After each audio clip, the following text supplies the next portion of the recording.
বিএনপির মির্জা ফখরুল ইসলাম আলমগীর বলছেন যে বিএনপি যদি ক্ষমতায় যায় তাহলে আওয়ামী লীগের মামলাগুলো তুলে নিবে। মানে বুঝতে পারতেছেন কি দারুণ কথা, কি চমৎকার কথা। কেন বলছেন? এর পেছনে কারণ কি?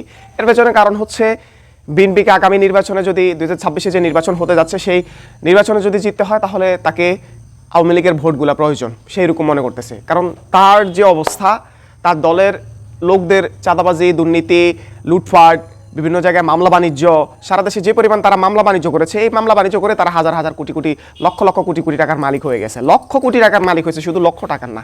তো সেক্ষেত্রে এই মামলা বাণিজ্যগুলো তো এখন প্রায় শেষের দিকে, যেহেতু সামনে নির্বাচনটা হতে যাচ্ছে। সেই নির্বাচনটা তারা মনে করতেছে যে আমরা যদি ক্ষমতায় আসি, আর আমাদের ক্ষমতায় আসার জন্য প্রয়োজন আওয়ামী লীগের ভোটগুলা। মানে ভাবতে পারেন কতটা নিচু মনের মান মানসিকতার হলে এরকমটা ভাবতে পারে।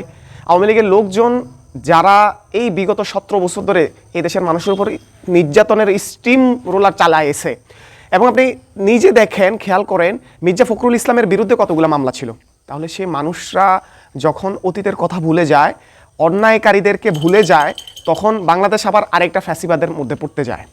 এ কারণেই তারা ভারতের প্রেসক্রিপশানে হোক, এটা 100% ধরে নিতে পারেন যে এটা ভারতের প্রেসক্রিপশন ছিল, যে ভারত শিখাই দিচ্ছে যে বিএনপি যদি ক্ষমতা আসতে হয় তাহলে আওয়ামী লীগের ভোটগুলো তোমার বাক্সে লাগবে, নাইলে জামাতের যে জনপ্রিয়তা, জামাতের যে কাজকর্ম, জামাতের যে মানুষের প্রতি কমিটমেন্ট, সে কমিটমেন্টের মধ্যে তুমি টিকতে পারবা না। কারণ তোমার দলের ওই নীতি, আদর্শ, জায়গা, কাজ করার অদম্য স্পৃহা, এই বিষয়গুলো তোমার দলের মধ্যে নাই। তো তোমাকে কি করতে হবে? তোমাকে জোর জবরদস্তি করতে হবে, তোমাকে আওয়ামী লীগের ভোটগুলো নিতে হবে, তোমাকে আরও অসৎ উপায় অবলম্বন করতে হবে, তারপরেই তুমি ক্ষমতায় যেতে পারবা। যদিও বিষয়গুলো আগামী নির্বাচনে খুবই কঠিন হবে, কারণ বিগত 54 বছরের যে ইতিহাস, সেই ইতিহাসে শ্রেষ্ঠ একটা নির্বাচন হতে যাচ্ছে, যে নির্বাচনে জামাত খুবই হার্ড লাইনে থাকবে। বলতে আপনাকে ওই হার্ড লাইন বুঝাচ্ছি না, যে হার্ড লাইনটা হচ্ছে মানুষের উপর অন্যায়, অত্যাচার, জুলুমের, নির্যাতনের হার্ড লাইন না। ওরা অত্যন্ত সতর্ক থাকবে। এবং বিগত সময় যে নির্বাচনগুলো, যেখানে আপনারা ধরে কেটে মেরে টেরে ফস্টিং নস্টিং করে নির্বাচনগুলোতে জিতে নিয়েছেন, সেখানে আওয়ামী লীগ ছিল, আওয়ামী লীগের একটা প্রভাব ছিল, সে বিষয়টা এখন আর হতে যাচ্ছে না। কারণ এই বাংলাদেশটা একটা গণ অভ্যুত্থানের পরের বাংলাদেশ, একটা বিপ্লব সংগঠিত হওয়ার পরে 2000 মানুষের জীবন দেওয়ার পরে, 2000 তো এটার লিখিত সংখ্যা, আরও কত হাজার হাজার মানুষ যে জীবন দিয়েছে এই দেশের জন্য আপনি কল্পনাও করতে পারবেন না। প্রায় বলছে আর কি খাতা কলমে 30-40 হাজার আহত, কিন্তু না, এটা অনেক বেশি, 2-3 লক্ষ 4 লক্ষ হতে পারে। তাদের ওই লিস্টটা হয় নাই, এবং কি অনেকে আহত ছিল, ভিতরগত আহত, মানে অনেক দিন আগের আহত, কিন্তু ভালো হয়ে গেছে, মোটামুটি ভালো হয়ে উঠছে।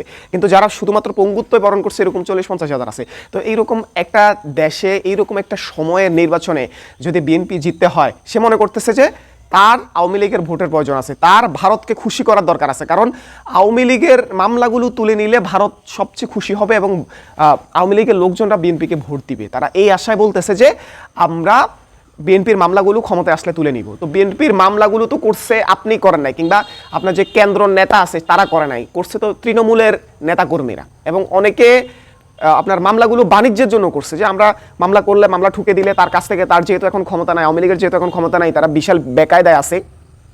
বেকায়দায় থাকারও কারণ আছে, কারণ তারা বিগত 15-17 বছর ধরে যেগুলো করছে, পৃথিবীর ইতিহাসে এরকম এত অন্যায়, এত জুলুম, এত নির্যাতনে, এত বাজেভাবে পৃথিবীর ইতিহাসে কেউ করে নাই। তো সেই জায়গা থেকে তারা যেহেতু দেখলো যে আমরা তো অনেক বিপদে আছি, এখন বিএনপির লোকজন মামলা ঠুকে দিচ্ছে, সেই মামলার কারণে আমাদেরকে এখন অনেক ধরনের হেনস্থার শিকার হইতে হবে, হয়রানির শিকার হতে হবে। তো টাকা পয়সা দিয়ে হলেও বিএনপির ওদেরকে আমরা ভালো রাখি, মানে ওদেরকে খুশি রাখি। আর ওদের আওয়ামী লীগে তো টাকা পয়সার অভাব নেই, কারণ তারা বিগত 17 বছর ধরে যে টাকা পয়সাগুলো ইনকাম করছে, সে টাকা পয়সার কিছু পার্সেন্ট যদি বিএনপির ওদেরকে দেয় তাহলে তো হয়ে যাচ্ছে। তো সব কিছু মিলেই আপনি দেখতে পারেন, মানে আওয়ামী লীগকে কোলে নেওয়ার জন্য, মানে আমরা 5ই আগস্টের পর থেকে দেখছি যে বিএনপি আওয়ামী লীগের লোকজনদেরকে কোলে এমনিই নিচ্ছে, তাদের সম্পদ পাহারা দিচ্ছে, তাদের বাড়িঘর এবং সম্পদ যেগুলো অবৈধভাবে, অবৈধ উপায় তো করছে, তাই না? কিন্তু বৈধ উপায় তো বলতে তাদের তো বৈধ কোনো কিছুই ছিল না। আপনি দেখেন বিএনপিরও একই অবস্থা, বিএনপির লোকজনদের কয়জনের আপনার কাজকর্ম আছে, কয়জন তারা ব্যবসা বাণিজ্য করে। এখন প্রশ্নটা তুলতে গেলে আরও বড় পর্যায়ে যায় যে দলের যে প্রধান তারেক রহমান, উনি আমাদের অনেক সম্মানিত ব্যক্তি, উনাকে আমি সত্যিই রেসপেক্ট করতেছি। কিন্তু যে বিষয়টা এখানে উঠে আসার মতো সেটা হচ্ছে যে তারেক রহমান যে কানাডার মতো একটা জায়গায় থাকেন, সেখানে তার ব্যবসা বাণিজ্য কী, তার আয় ইনকাম কী, তার ব্যবসা প্রতিষ্ঠান কী, তার কী আসল বিষয়, তিনি কীভাবে চলেন, কীভাবে খান, কীভাবে থাকেন, এটার একটা বর্ণনা তিনি দিতে পারেন নাই। বিগত সময়ে যেই প্রশ্নটা উঠছে তার আয় ইনকাম সম্পর্কে, তিনি সেটা দিতে পারেন নাই। তো এই যে দলের একজন প্রধানের কাজকর্ম বা কী করেন, কি আসল বিষয়, এটা যদি তুলে ধরতে না পারেন, তাহলে বাকিদের কী অবস্থা আপনি চিন্তা করতে পারেন। তো এই হচ্ছে অবস্থা। তো এখন বিএনপির মির্জা ফখরুল ইসলামের মতো মহাসচিব যখন এই কথাটা বলে যে আমরা আওয়ামী লীগের মামলাগুলো তুলে নিব, তখন আসলে আমরা বিপদটা আঁচ করতে পারি। এভাবেই আসলে জিয়াউর রহমান শেখ হাসিনাকে যখন পুনর্বাসন করেছিলেন, তাকে এর ঋণ, এর দায় পরিশোধ করতে হয়েছিল জীবন দিয়ে। এখন বিএনপি যদি মনে করে যে আমরা ওদেরকে আবার পুনর্বাসন করব, তাহলে আবারও হাজার হাজার মানুষের জীবন এবং এইসব নেতাকর্মীদের জীবন দিয়ে এর দায় পরিশোধ করতে হবে। সুতরাং বিএনপি মির্জা ফখরুল ইসলাম আলমগীর যতই বলুক না কেন যে আমি শুধু ওই ইউনিয়নের, পরে যখন সমালোচনা শুরু হয়েছে ফেসবুক জুড়ে বা সোশ্যাল মিডিয়াতে, সবাই যখন কথা বলতে শুরু করলো, হ্যাঁ কিন্তু এতগুলো মানুষ মারলো, তারা অন্যায় অত্যাচার জুলুম নির্যাতন করলো, সব কিছু কেড়ে নিল এই দেশের, তারপরে আবার ওই দলের লোকদের মামলা তুলে নেওয়ার কথা বলছে মির্জা ফখরুল ইসলাম আলমগীর, তখন এটা যখন হইচই শুরু হয়ে গেল, তখন সে বলছে যে না, আমি শুধুমাত্র আমার ওই ইউনিয়নের কথা বলছি, যে আমার ইউনিয়নের লোকদের মামলা আমি তুলে নিব। হ্যাঁ, মানে বুঝতে পারতেছেন? যাই হোক, মানুষ কিন্তু বুঝতে পারতেছে, যার কারণে আগামী নির্বাচনে এর একটা ফলাফল আপনারা দেখতে পাবেন। মানুষ মুখ ফিরাই নিলে 17 বছরের ক্ষমতা যেমন টিকে না, তেমনি মানুষ মুখ ফিরাই নিলে বিএনপিও কখনো নির্বাচনে জিততে পারবে না, আর জিতলেও সেই ক্ষমতা সে রাখতে পারবে না। এটাই হচ্ছে শেষ কথা। জনগণের ক্ষমতাই হচ্ছে আসল ক্ষমতা। সৃষ্টিকর্তার পরে এই দেশের জনগণ যেভাবে চাইবে সেভাবেই হবে। আপনি দেখেন, আজকে এলিট শ্রেণী কিন্তু শেখ হাসিনাকে রাখতে পারে নাই।